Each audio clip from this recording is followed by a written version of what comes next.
seWicknell naMadam Boss vasiya vakahenga mafanzi haana kunzwisisa nenyaya yechati yavo yavanga vachidi yavaita. Saka mafanzi haana kunzwisisa manje kuti ko seWicknell vari kuzama kuti chii. Ndisati ndapinda munyaya yangu guys, ndoda kuti kwazivai mese kwamuri. Nyaya ndati tichifamba mumastreet ndobva ndasangana nenyaya yaseWicknell naMadam Boss. seWicknell vaposta post yavo kuInstagram. Vaposta kuInstagram ndobva vanyora kuti vaposta post yevana vavo 2 vachitenda kuMwari kuti thank you Lord chichi. Sarigani kuverengera post yachona.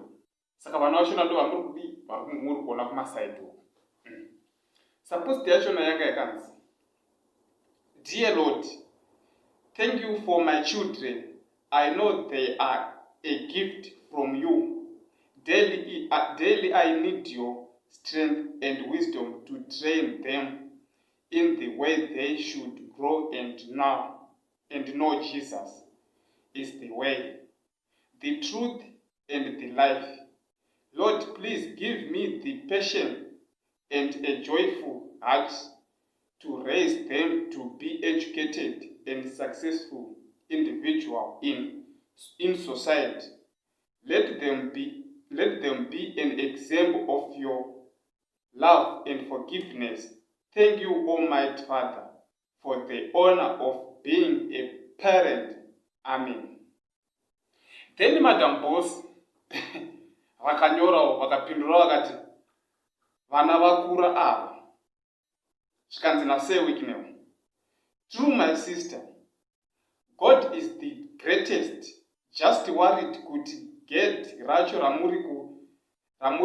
I'm just worried kuti get racho ramuri kutambisa magaro muchiti John Volley nderipi uye mwana wangu anopona here. Ndokupindura kwaita seWicknell. Then mafanzi havana kunzwisisa kuti Wicknell wazama kudhisa Madam Boss kana kuti ipapo mafanzi havana kuzvinzwisisa. Saka ndichakuverekerai kuti macomments evanhu. Pochazoitika nechekuti ndazosangana futi nenyaya iyi yazopostwa nevezimuseleb kuFacebook. Ndobva ndatora macomments evanhu vanga vachitaura. Zvikanzi neumwe, and I don't think he was attacking Madam Boss, though it was just on a lighter note. Some of us are too ghetto to understand, so regarding kuti pachao. Umwe zvindobva ati, ini zvangu ndanyatsonzwisisa nyaya iripo. Ndikaverenga macomments enyu and I have nothing to say. Ndikuda kutobvunza zvangu kuti Tamuka akazopihwa mari yake here.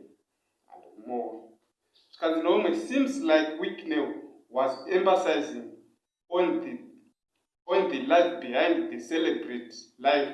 Kuti don't forget kuti uri mukadzi wemunhu and kune vanyarikaniwo out there beside. Concentrating on the celebrate life. Ndeumwe maonero evanhu, macomments evanhu. Umwe akati, Hi, my name is Ayanda Ncwane, a businesswoman and proud mother of 2 beautiful children. My husband, Ubaba Ncwane, was a great performer and a great provider. Umakati, isn't his son anonzi John here? Because I want to see, ari kutongoreverawo kichi mwana wake because vanhu vari kuti ane mwana anonzi John. Umakati, the kutambisa magaro part was so unnecessary. This tiri kuzviziva what Vulligate is about. He said it because he is being shot. Hapana joke up. Umwe zvindobva ati, that's an honest one from a concerned parent perspective. Umwe ndibva ati, yeah, it will confuse you till you learn to mind your own business. Umwe apindura akati, comment section never wrong. Umwe akati, John mwana wake zvivanuka, tongue in check guys, this is just a joke.